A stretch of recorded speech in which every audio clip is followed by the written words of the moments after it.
জয় গুরু। পরম প্রেমময় শ্রী শ্রী ঠাকুরের রাতুল চরণে আমার শতকোটি প্রণাম এবং আপনাদের প্রত্যেকের আমার আনন্দিত জয় গুরু।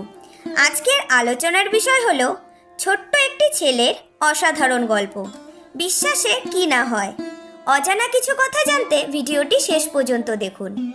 8 বছরের একটি বাচ্চা ছেলে হাতে 1 টাকার কয়েন নিয়ে দোকানে গিয়ে বলল, আপনার দোকানে কি ভগবান পাওয়া যায়?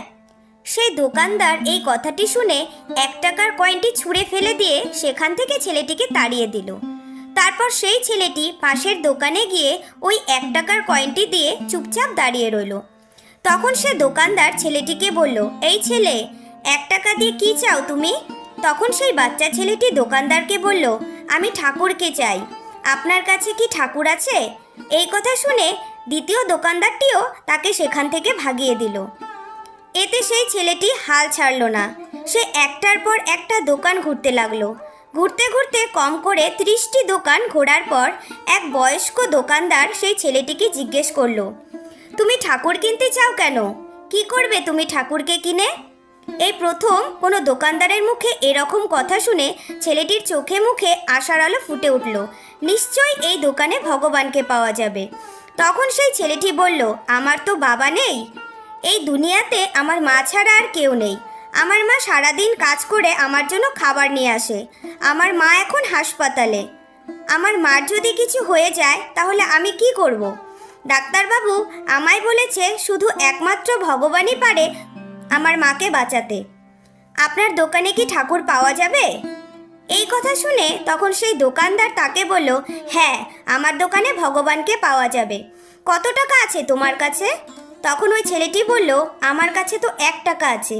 এই কথা শুনে দোকানদার বলল, কোনো সমস্যা নেই, এই 1 টাকাতেই ভগবানকে পাওয়া যাবে। তখন সেই দোকানদার বাচ্চাটির কাছ থেকে 1 টাকা নিয়ে নিল। খুঁজে দেখলো 1 টাকার জল ছাড়া আর কিছু নেই। তখন সেই দোকানদার তাকে ফিল্টার থেকে 1 গ্লাস জল দিয়ে বলল, এই জলটি তোমার মাকে খাওয়ালে তিনি সুস্থ হয়ে যাবেন। ঠিক তারপরের দিন একদল মেডিকেল স্পেশালিস্ট ঢুকলো সেই মেডিকেলে।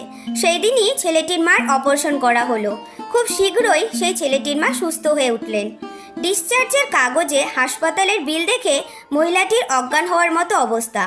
ডাক্তার তখন সেই মহিলাকে আশ্বস্ত হয়ে বলল, আপনার টেনশনের কিছু নেই, একজন বয়স্ক ভদ্রলোক আপনার সব বিল পরিশোধ করে দিয়েছে আর আপনার জন্য একটি চিঠি লিখে গেছে। তখন সেই মহিলাটি চিঠি খুলে পড়ে দেখলেন তাতে লেখা আছে, আমাকে ধন্যবাদ দেওয়ার মতন কোনো প্রয়োজন নেই। আপনাকে তো বাঁচিয়েছেন স্বয়ং ভগবান, আমি তো শুধু তার মাধ্যম মাত্র। আপনি ধন্যবাদ দিলে এই অবোধ বাচ্চাটাকে দিন, যে কিনা অবুঝের মতন ভগবানকে খুঁজে বেরিয়েছে।